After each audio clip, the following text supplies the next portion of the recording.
People of Earth, good evening. Welcome back to Nation News episode 88. Due to traveling for conferences and work on diverse, exciting projects, the team of Nation News is spacing a little the editions. But we are gathering information, as you will not hear anywhere else. For instance, let us see what is going on in the star system and at its edges. Are you ready? Fasten your seatbelt and engage.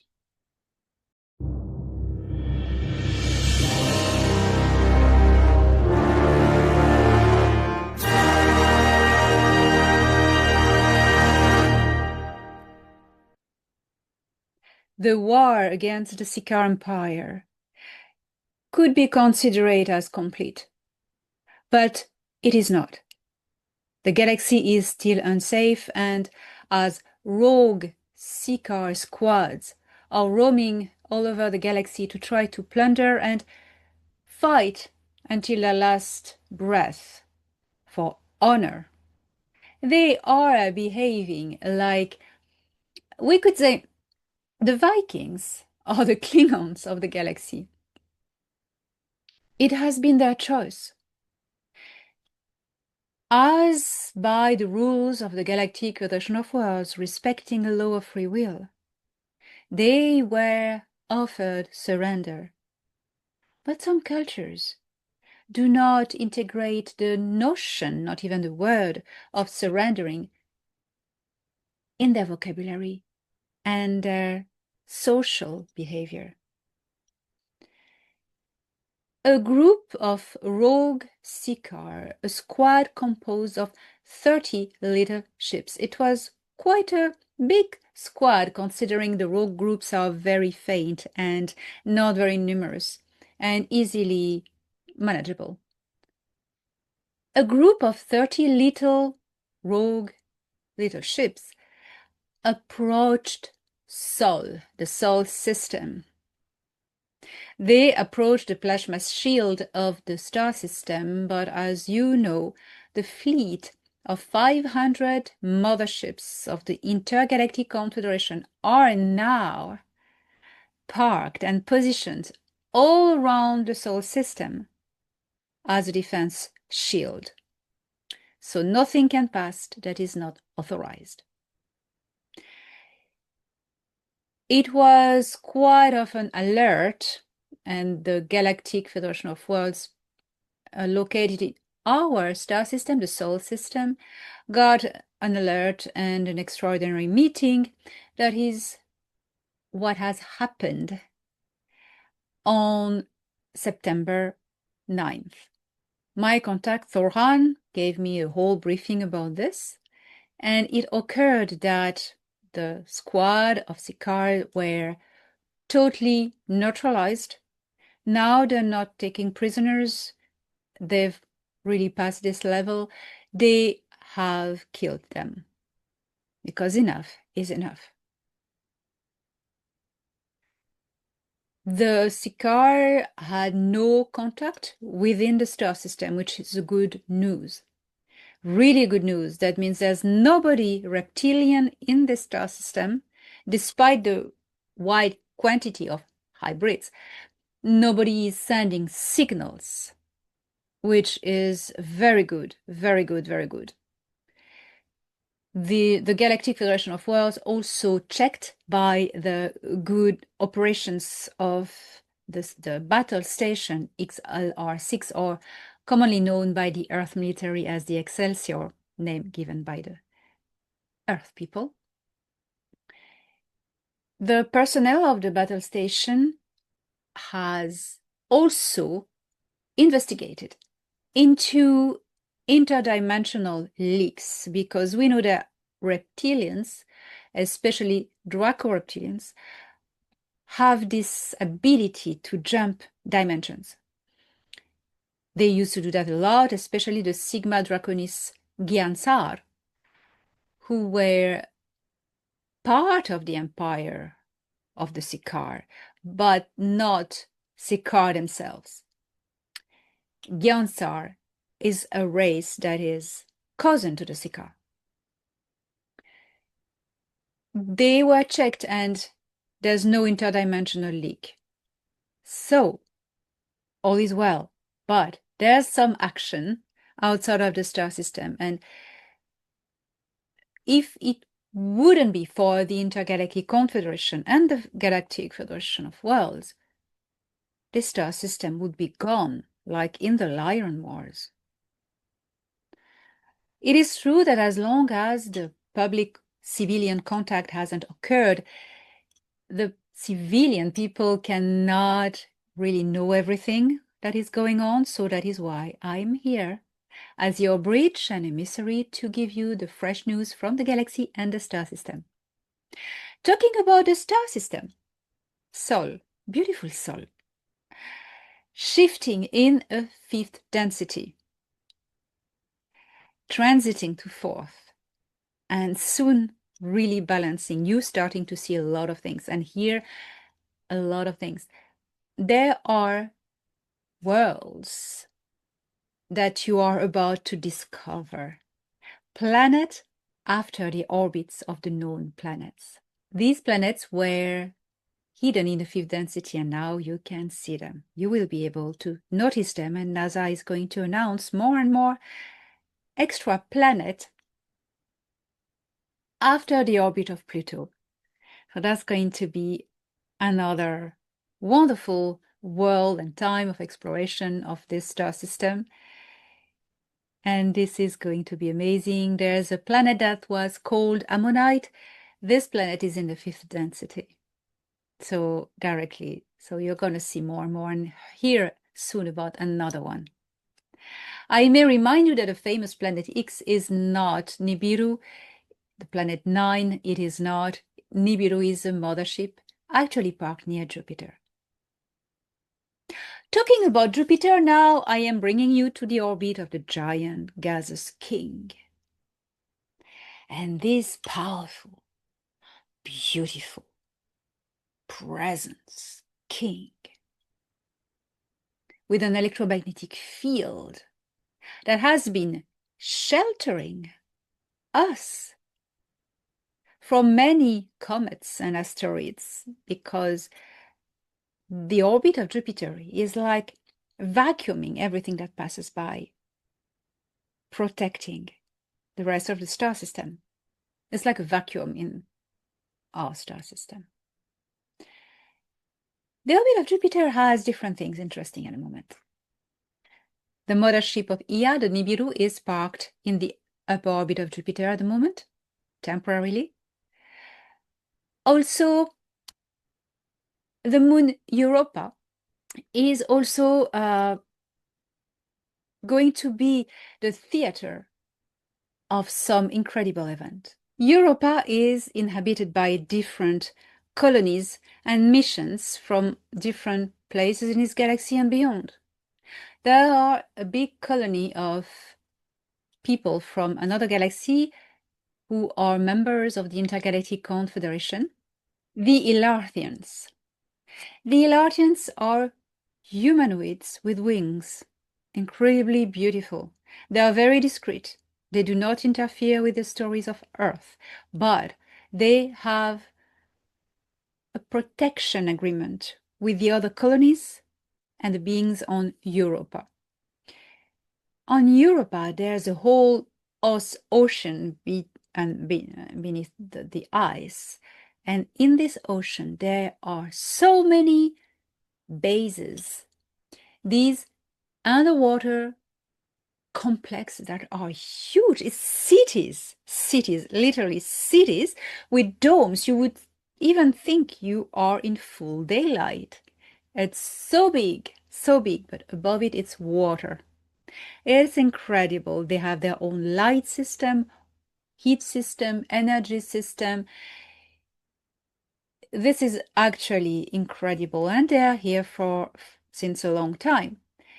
But originally, the oceans of Europa are inhabited by marine life, even quite intelligent, as I could discover myself in the oceans of Neptune. If you read my book Koldas, you will learn about what is under the atmosphere of Neptune.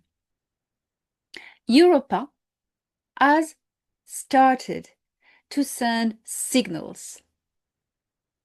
So now this is not the Elarthians who are sending signals, because what the Elarthians want is that the Clipper mission that left Earth in 2024, in October 2024, and that is supposed to arrive in 2030, NASA said it's to probe Europa, do 49 flybys after an orbit around Jupiter and go. Well, that's what NASA tells you. In truth, they will not invest that much money and budget into traces of life. No. They are corporate and they want what's there. And they know what's there: resources. Incredible resources with precious minerals in the ice and in the core of Europa. So the Elarthians are not happy with that, and it was decided finally that the Clipper mission would not physically touch Europa. So that's the agreement. Will they respect it? We'll see. By 2030, the first civilian contact will have happened. So we'll also see what is the context. Things may change. But there's no way Earth corporates are going to go and drill Europa. So who's sending the signals? Well, I told you about the marine life. Not everybody agrees on Europa. The Elarthians and the civilizations who have the high-tech, really advanced facilities there, they want to protect the world, Europa world. The creatures there, they have different mentality. They are curious and they don't know about the greed and the danger because they've never left their oceans. They have no clue of what is going on out of the ice shell of their world.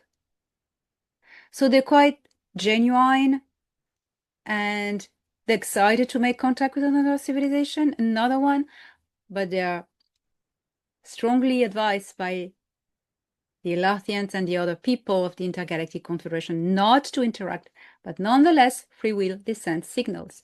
They are the original custodians of this world, so their opinion should prevail and nobody shall stop them to do this.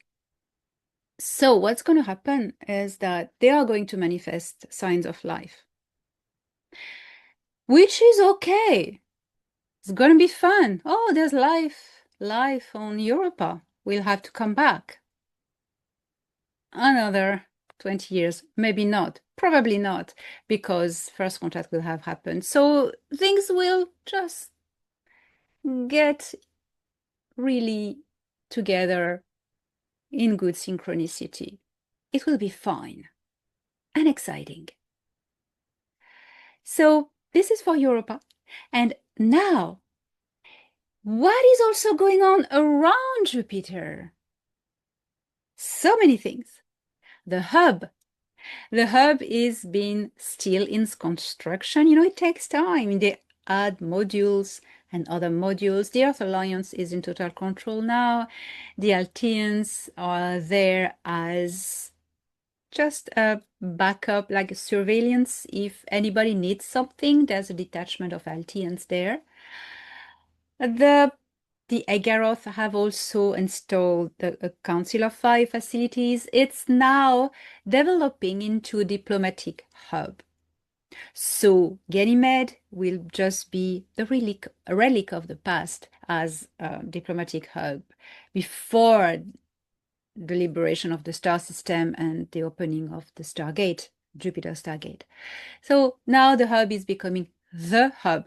It frees the Ashtar Galactic Command that is in the upper atmosphere of Jupiter and the facilities on Ganymede, because they would have been too crowded with visitors, diplomatic visitors. So everything now is on the hub.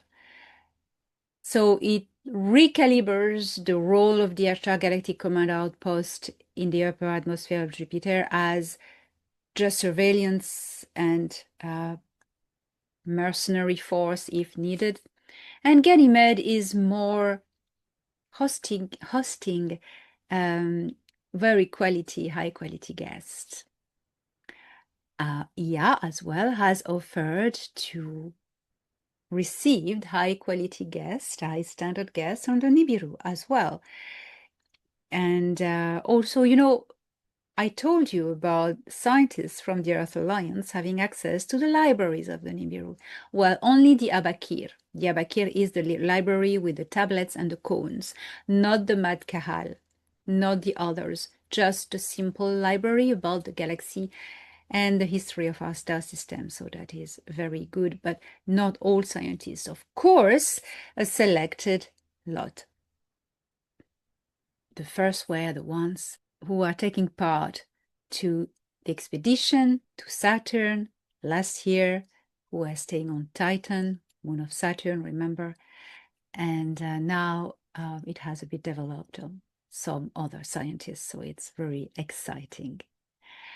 These scientists are by NDA asked to remain silent and secret and just working with the Earth Alliance.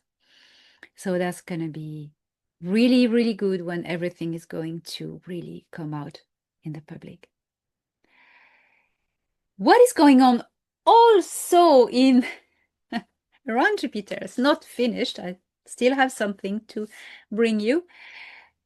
Who is visiting our star system at the moment? A beautiful, very ancient plasmic consciousness, an explorer named by the people of Earth 3I Atlas. This beautiful plasmic consciousness inhabiting a space rock is visiting. They are called the explorers. They are very ancient. There is no crew on it. And it is visiting like Oumuamua, but that's a bigger one.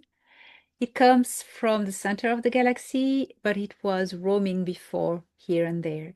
And it is actually at the moment visible, as you are listening to me, through the constellation of Libra. And it has entered the orbit of Jupiter. It's not near Jupiter, it's a bit further away, but it has come into the orbit of Jupiter. It's very near. So what's going on now? 3I Atlas will be on October 29th behind the Sun, closest to Earth. But for the moment, it is close enough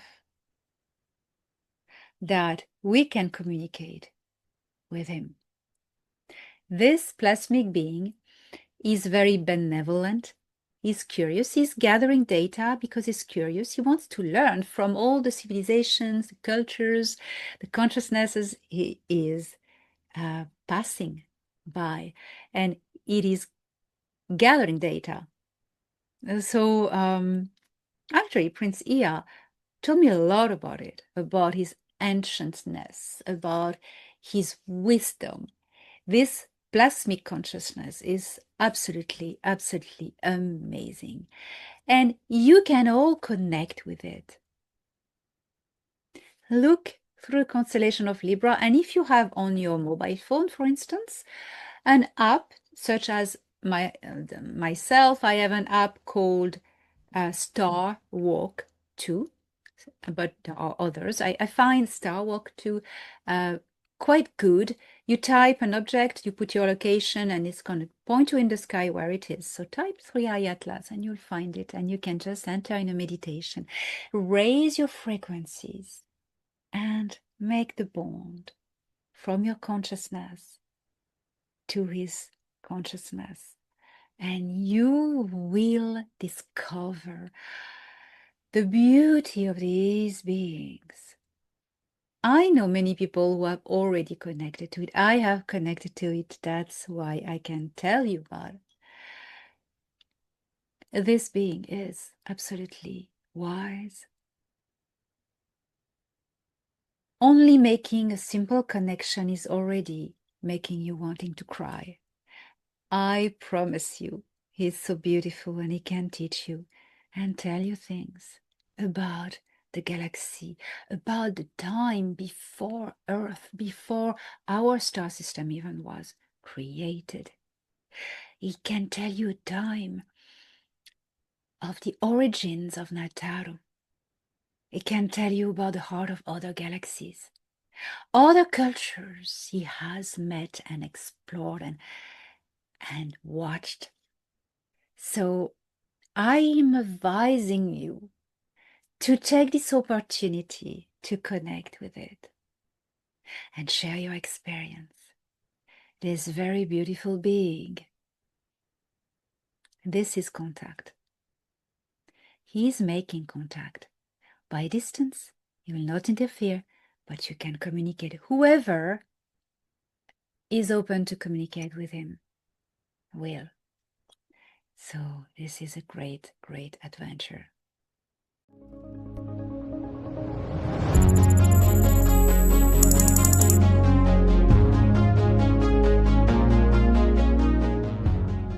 I am about to leave for Charlotte, North Carolina, as I am speaking. I am